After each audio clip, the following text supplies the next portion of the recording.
اور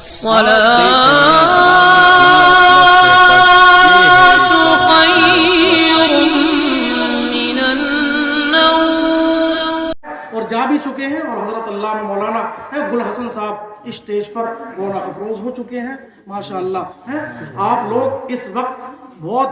بڑی محفل میں بیٹھے ہوئے ہیں، یہ نہ سمجھے یہ قاری شاہد صاحب کے گھر پہ چھوٹے سے آنگن میں بیٹھے ہوئے ہیں، ارے چھوٹا سا نہیں ہے، یہ تو نبی پاک کی زبان سنو، حدیث پاک سنو، میرے نبی ارشاد فرماتے ہیں اب سے پہلے جتنی دیر آپ لوگوں نے یہاں پر بریانی کھائی، قورمہ کھایا، شاید قاری شاہد صاحب کا مقام تھا، لیکن اب اس وقت میں ہم دعوے کے ساتھ کہہ رہے ہیں جب تک یہ اللہ اور اس کے رسول کا ذکر اس جگہ میں ہوتا رہے گا، یہ کسی دنیا دار کا کلام نہیں ہے، دنیا دار کی بات نہیں ہے، بلکہ میرے نبی کا فرمان ہے۔ اللہ کے رسول ارشاد فرماتے ہیں جس مقام کے جس حصے میں اللہ کا ذکر، اللہ والوں کا ذکر ہوتا ہے، اتنی دیر کے لیے اللہ رب العزت اس مقام کے اس حصے کو جنت کی کیاریوں میں سے ایک کیاری بنا دیتا ہے۔ اس وقت میں آپ جنت کی کیاری میں بیٹھے ہوئے ہیں، جنت کی کیاری میں بیٹھے ہوئے ہیں حضرات گرامی، نبی کا ذکر چل رہا ہے، صحابہ کرام کا قاری شاہد صاحب نے دعوت کری ہے نا آج، میرے ایک حدیث پاک ذہن میں آ گئی، صحابہ کرام کا کیا رویہ رہا ہے، کیا اصول رہے ہیں ان کے۔ اگر اپنے گھر پر کسی کو دعوت کھلاتے تھے نا، وہ دعوت کھلاتے تھے تو دعوت کھلانے سے پہلے وہ نبی پاک کی خوبیاں، نبی پاک کے معجزات، آپ کی زندگی میں ہونے والے جو واقعات تھے پہلے انہیں سناتے تھے، بعد میں اپنے مہمانوں کو کھانا کھلایا کرتے تھے، اور یہ تو ان کی بہت بڑی بات ہے، اس ذکر سے پہلے آپ کو کھانا بھی کھلا دیا، بہت بڑی بات ہے یہ، ہم نے بھی کھا لیا، آپ نے بھی کھا لیا، لیکن صحابہ کرام کے کیا طریقے رہے۔ غالباً حضرت عبداللہ ابن عمر ایک مرتبہ انہوں نے اپنے مکان پر اپنے ملنے والوں کی دعوت کر دی، نبی پاک کے چند صحابہ کی دعوت کر دی، ایک منادی کو بھیج دیا، ندا کر دو کہ میرے یہاں پر فلاں فلاں شخص کی دعوت ہے، فلاں فلاں شخص کی دعوت ہے۔ منادی ندا کرنے لگا، دعوت دینے والا دعوت دینے لگا، سب نے دعوت کو قبول کر لیا۔ حضرت عبداللہ ابن عمر نے جو وقت بتایا تھا اسی وقت پر آپ کے مہمان آپ کے گھر میں موجود ہیں، پہنچ گئے، سارے کے سارے حاضر ہیں، کھانا پکا ہوا ہے، آپ کے یہاں پر جتنے مہمانوں کا کھانا پکنا تھا پک گیا ہے، لیکن حضرت عبداللہ ابن عمر کہتے ہیں میرے دل نے گوارا نہ کیا کہ میں کھانا اپنے مہمانوں کو ایسے ہی کھلا دوں، میرا دل یہ چاہ رہا تھا کہ میں کھانا کھلانے سے پہلے اپنے پیارے نبی محمد رسول اللہ کا ذکر کر دوں، نبی پاک کے کچھ نہ کچھ معجزات سنا دوں، نبی پاک کی کچھ نہ کچھ خوبیاں بیان فرما دوں۔ حضرت عبداللہ ابن عمر اپنے دل میں سوچنے لگے میرا دل یہ گوارا نہیں کرتا کہ ہم ایسے ہی کھانا کھا لیں، اس کھانا کھانے سے پہلے اللہ کا ذکر نہ ہو، رسول اللہ کا ذکر نہ ہو، اللہ والوں کا ذکر نہ ہو، یہ میرا دل اس بات پر مطمئن نہیں ہو رہا۔ حضرت عبداللہ ابن عمر نے اپنے سارے مہمانوں کو بٹھایا اور بٹھا کر کے کہنے لگے مہمان حضرات میرے یہاں پر حاضر ہو چکے ہیں، کھانا بھی پک چکا ہے، لیکن اگر آپ کی مرضی ہو، اگر آپ کی مرضی ہو، اگر آپ کو برا نہ لگے، اگر آپ کو زیادہ بھوک نہ ہو، اگر آپ کو زیادہ پیاس نہ ہو، میرا دل یہ چاہ رہا ہے کھانا کھانے سے پہلے، دعوت کھلانے سے پہلے میں نبی پاک کا تھوڑا بہت ذکر سنا دوں۔ صحابہ کرام نے جب سنا حضرت عبداللہ ابن عمر نبی پاک کا ذکر سنانے جا رہے ہیں، سبحان اللہ 10 بستہ کھڑے ہو گئے۔ اگر آج کل کہہ دی جائے نا یار کھانا بعد میں ہوگا، کھانا بعد میں ہوگا، پہلے اللہ کا ذکر ہو جائے، رسول اللہ کا ذکر ہو جائے، بھاگ جائیں گے مہمان کہ تم ایسا کریو بعد میں تم ہی کھاتے رہیو، ہمارے پاس اتنا ٹائم نہیں ہے، دیگے کی دیگے چھوڑ کے چلے جائیں گے، بھگونے چھوڑ دیں گے اور غصے میں ناراض اتنا ہو جائیں گے اگر تمہیں دعوت تک دینے کے لیے تیار نہ ہوئے یار، جب اس سے کھلانے گیا تو کیا بلائیں گے، یہ چل رہا ہو۔ لیکن صحابہ کرام کی زندگی کا مطالعہ کرو، اپنی زندگیوں میں نکھار پیدا کرو، صحابہ کرام کی زندگی کا مطالعہ کرو۔ حضرت عبداللہ ابن عمر نے جیسے ہی سوال پیش کر دیا اے میرے مہمان حضرات کھانا بھی پکا ہوا موجود ہے، اگر آپ کی مرضی ہو کھانا کھا لے، لیکن میرا دل یہ چاہ رہا ہے پہلے میں کچھ نہ کچھ معجزات بیان کر دو، نبی پاک کی خوبیاں بیان فرما دو۔ صحابہ دستہ عرض کرنے لگے، اے حضرت عبداللہ ابن عمر کتنا اچھا ہوگا وہ وقت کہ ہم آپ کی زبانی آپ کی زبان سے اللہ کے رسول کا ذکر سنیں گے، آپ کے معجزات سنیں گے، آپ کی خوبیاں سنیں گے۔ آپ ہمیں کھانا نہ کھلائیں، آپ ہمیں پانی نہ پلائیں، ہم اپنے گھر بار کو چھوڑ دیں گے، ہم کھانا چھوڑ دیں گے، ہم پانی چھوڑ دیں گے۔ اے عبداللہ ابن عمر آپ ایسا کریں، کھانے سے پہلے پلانے سے پہلے ہمیں نبی پاک کے معجزات اپنی زبان سے سنا دے۔ سبحان اللہ۔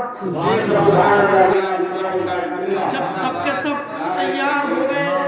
حضرت عبداللہ ابن عمر کھڑے ہو گئے، اللہ کا ذکر کرنے لگے، رسول اللہ کے معجزات آپ اپنی آنکھوں سے دیکھے ہوئے سنانے لگے، اللہ کے رسول کی خوبیاں بیان کرنے لگے، آپ کے اوصاف بیان کرنے لگے۔ سبحان اللہ سبحان اللہ۔ تواریخ میں آیا ہے، روایات میں آیا ہے، حضرت عبداللہ ابن عمر نے جیسے ہی اللہ کا ذکر شروع کیا، رسول اللہ کا ذکر شروع کیا، نبی پاک کے معجزات بیان کیے، نبی پاک کے اوصاف بیان کرنا شروع کیے۔ سبحان اللہ۔ صحابہ عش کر رہے تھے اور کہہ رہے تھے آپس میں کہہ رہے تھے، اگر پوری رات بھی حضرت عبداللہ ابن عمر ہمیں نبی کی خوبیاں سناتے رہیں گے، نبی کے معجزات سناتے رہیں گے، ہم اپنے گھر بار کو چھوڑ دیں گے، ہم اپنے کھانے کو چھوڑ دیں گے، پانی چھوڑ دیں گے، لیکن نبی پاک کا ذکر ہرگز سننا نہیں چھوڑیں گے۔ یہ عشق تھا صحابہ کرام کو، یہ تھا عشق۔ ایسا عشق کہاں ہے؟ مسجد میں اگر یہ تو ذکر کی بات ہے، نماز میں بھی اگر امام صاحب سے تھوڑی بہت غلطی ہو جائے نا، امام کو پتہ نہ ہو، سجدہ صاحب سے صحیح ہو جاتی، لیکن وہ بھی یاد جب پتہ ہی نہ رہا پوری پڑھا دی، لیکن سلام پھیرنے کے بعد میں مقتدی یہ سوچتے ہیں جنہیں پتہ ہوتا ہے یار جلدی سے دعا ختم ہو گیا، سنتیں پڑھنے کھڑا ہو جائے، کہیں پتہ نہ لگ جائے کہ وہ والی غلطی ہو گئی، یہ چل رہا ہے کہ دوبارہ پڑھ لینا پڑ جائے، ٹکرے مار کے ایسی آ گئے، پتہ ہے غلطی ہو گئی، بتانے تیار نہیں ہے، یہ ہے ہماری عبادت ہے، پھر بھی ہم دعویٰ کرتے ہیں جنتی ہیں، ہم جنت میں جائیں گے، دعوے خوب کر رہے ہیں، لیکن میں نے شروع میں کہا تھا ہمارے پاس آپ ہو یا ہم ہو ایسے اعمال نہیں دکھائی دے رہے کہ ہم جنت میں چلے جائیں۔ اتنے گناہ ہیں ہمارے پاس میں، اتنے گناہ ہیں۔ اللہ کی بارگاہ میں دعا کرتے رہو کہ مولا ہماری عبادات کو اپنی بارگاہ میں قبول فرما۔ یہ ذکر رسول ہے، بڑا اچھا لگ رہا ہے، آپ خاموشی کے ساتھ سن رہے ہیں، خاموشی کے ساتھ ساتھ اگر آپ کہیں کہ زبان اللہ نے دی ہے لیکن مولانا نے منع کر دیا بولنا، خوب بولو، بولنے منع نہیں کر رہا، بولو، زبان سے نکلے تو الحمدللہ کی صدا نکلے، زبان سے نکلے تو سبحان اللہ نکلے، ماشاء اللہ نکلے۔ آپ تقریر سنتے سنتے اگر سبحان اللہ بولتے رہیں گے، آپ درود پڑھوائی جائے پڑھتے رہے، آپ الحمدللہ کہتے رہے، اگر آپ نہیں بولیں گے تب بھی آپ کو سننے کا ثواب مل رہا ہے، محفل پاک میں بیٹھنے کا ثواب مل رہا ہے، لیکن اگر آپ سبحان اللہ کہتے رہیں گے تب تو یہ سونے پر سہاگا ہے، آپ کو سننے کا بھی ثواب ملے گا اور سبحان اللہ کہنے کا بولنے کو منع نہیں کر رہے ہم، بولو، لیکن بولو تو اللہ کی پاکی بولو، اللہ کی پاکی بولو، نبی پاک پر درود پڑھنے سے اپنی زبان کو کھولو، درود پڑھتے رہو صلی اللہ تعالی علیہ وسلم، پڑھتے رہو، انشاءاللہ اللہ رب العزت آپ کے نامہ اعمال میں بے حساب نیکیاں درج فرمائے۔ تو صحابہ کرام آپس میں کہنے لگے، ہمارا دل تو یہ چاہ رہا ہے ہم کھانا نہ کھائیں، ہمارا دل یہ چاہ رہا ہے ہم پانی نہ پیئیں، ہمارا دل یہ چاہ رہا ہے آج ہم گھر نہ جائیں، آج ہم حضرت عبداللہ ابن عمر کی زبانی یہ جو نبی پاک کے واقعات سن رہے ہیں، معجزات سن رہے ہیں، صحابہ کہنے لگے اگر پوری رات بھی سناتے رہیں گے، اگر اور بھی وقت بڑھا دیں گے، ہم ان سے منع نہیں کریں گے، اس لیے کہ ہمارے دلوں کو سکون کھانے میں نہیں ہے، ہمارے دلوں کو سکون پینے میں نہیں ہے، ہمارے دلوں کو سکون کسی اور دنیاوی کاموں میں نہیں ہے، بلکہ صحابہ کو اگر دلوں کو سکون حاصل کرنا ہوتا تھا تو اللہ کے ذکر میں لگ جاتے تھے، رسول اللہ کے ذکر میں لگ جاتے تھے، اس لیے کہ قرآن پڑھتے تھے، قرآن سمجھتے تھے، حدیثوں کو پڑھتے تھے، حدیثوں کو سمجھتے تھے۔ اللہ کا ارشاد ہے الا بذکر اللہ تطمئن القلوب، خبردار اللہ کے ذکر سے دلوں کو سکون میسر ہوتا ہے۔ حق بات بھی یہی ہے کہ اللہ کے ذکر سے دلوں کو سکون حاصل ہوتا ہے. اس اتنی کڑاکے کی ٹھنڈ میں اگر ہم آپ سے کہتے ہوئے آنگن میں بیٹھنا ہے تو بیٹھ لو گے پوری رات؟ نہیں بیٹھا جائے گا. ارے یہ تو ذکر رسول کی برکتیں ہیں, ذکر رسول کی برکتیں ہیں. لحاف میں بھی ہم سوچیں کہ کوئی چادر گرم والی لحاف کے نیچے لگا لے, گرمائی آ جائے. یہاں پہ تو لحاف بھی نہیں ہے, خالی چادروں میں بیٹھے ہوئے ہیں, لیکن پھر بھی ہمیں جاڑے کا نام و نشان تک نہیں ہے. کیا وجہ ہے؟ ہمیں پکا سچا عشق ہے مدینے والے سے, اس لیے کہ ہمیں معلوم ہے یہ دنیا کس نے دیکھی ہے. اگر صحیح زندگی تو وہ ہے جو اللہ کے ذکر میں گزر جائے, رسول اللہ کے ذکر میں گزر جائے. اگر صحیح زندگی تو وہ ہے کہ اگر جتنی دیر بھی ہم یہاں پر بیٹھ کر اللہ کا ذکر سنتے رہیں گے تو وہی اللہ رب العزت اگر ہماری اپنی بارگاہ میں ہمارے ذکر کو قبول فرما لے تو انشاءاللہ ہماری دنیا بھی کامیاب ہے اور آخرت بھی کامیاب ہے. صحابہ اپنے دلوں کو سکون پہنچاتے تھے اللہ کے ذکر سے, اپنے دلوں کو سکون پہنچاتے تھے رسول اللہ کے ذکر سے. صحابہ کرام سنتے رہے, کافی لمبا ٹائم گزر گیا. آپ بھوکے تھے, مہمان بھوکے تھے. آج کل کے مہمانوں کی طرح نہیں, میں آپ لوگوں کی برائی نہیں کر رہا, اپنے آپ کو بھی اس میں شامل کر رہا ہوں. ہماری طرح نہیں, بلکہ وہ مہمان ایسے ویسے نہیں تھے, بلکہ وہ مہمان ہوتے اگر آج کل کے مہمان ہوتے پہلے کہتے بھائی ایسا کرو, پہلے کھانا کھا لیتے, بعد میں محفل سنیں گے, پھر محفل میں دکھائی نہیں دیتے, لحاف پکڑ لیتے ہیں, الگ دوسری رشتہ داری میں پہنچ جاتے ہیں. یہ چل رہا ہے. اس طرح کے مہمان نہیں تھے, بلکہ حضرت عبداللہ ابن عمر نے جیسے ہی نبی پاک کے ذکر کو سنانے کی بات رکھی نا, کھانے کو بھول گئے, بہوں نے چھوڑ دیے کھانا رکھے, ایک دم تیار ہو گئے اللہ کے رسول کے ذکر کو سننے کے. کافی لمبا ٹائم گزر گیا, باتیں چلتی رہی, لیکن حضرت عبداللہ ابن عمر نے کافی ٹائم گزر گیا تو اپنے واعظ و نصیحت کے اندر نبی پاک کے معجزات بیان کرتے کرتے یہ بات بھی کہتی, میرے ساتھیوں کافی ٹائم میں نے آپ کا لے لیا,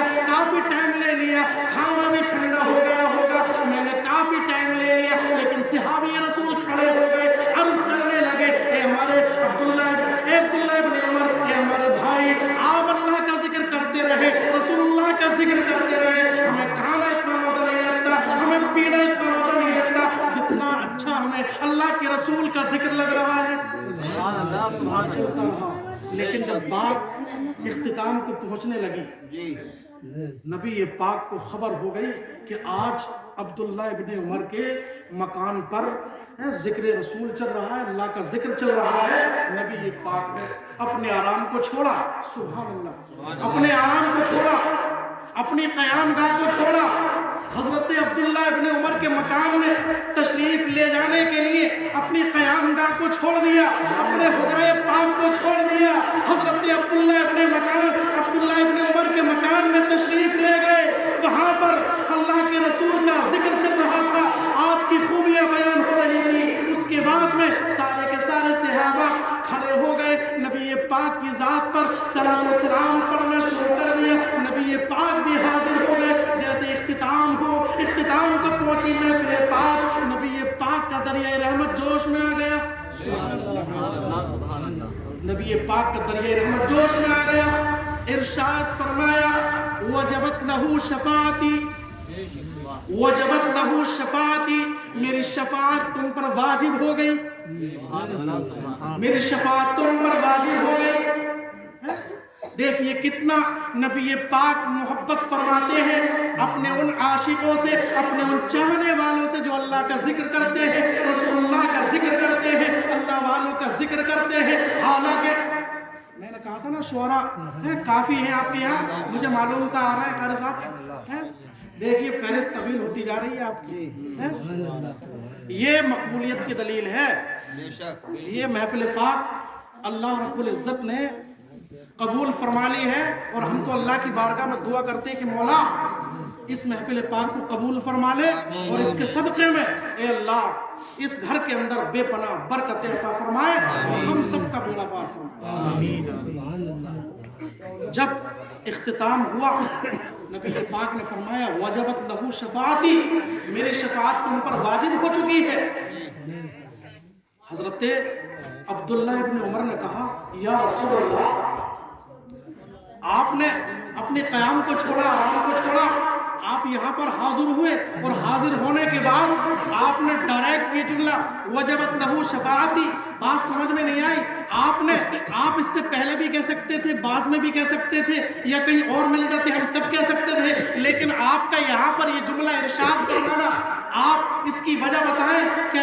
ہم ہی لوگ خاص ہے اس کے لیے یا اور بھی اوروں کے لیے بھی خاص ہے؟ نبی پاک نے مسکرا کے فرمایا میرے صحابہ پہ جو تمہاری یہ ادا اتنی پسند لگا گئی، اتنی پسند آ گئی، اتنی پسند آ گئی، آپ کی یہ ادا اتنی پسند آ گئی، میں نہ دریا رحمت جوش میں آ گیا، میری شفاعت تم لوگوں پر واجب ہو گئی۔ اور ہمارا عقیدہ ہے جس کے لیے نبی کی شفاعت واجب ہو جاتی ہے اللہ رب العزت اس کا ٹھکانہ جنت میں بنا دیتا ہے۔ نبی پاک نے فرمایا میرے صحابہ یہ تمہارے لیے خاص بھی ہے اور تمہارے بعد والوں کے لیے عام بھی ہے۔ اگر اسی طریقے سے آپ کے بعد والے، آپ کے بھائی بھی اسی طریقے سے محفلیں سجاتے رہیں گے تو اللہ کے رسول نے فرمایا ان کے لیے بھی میری شفاعت واجب ہے۔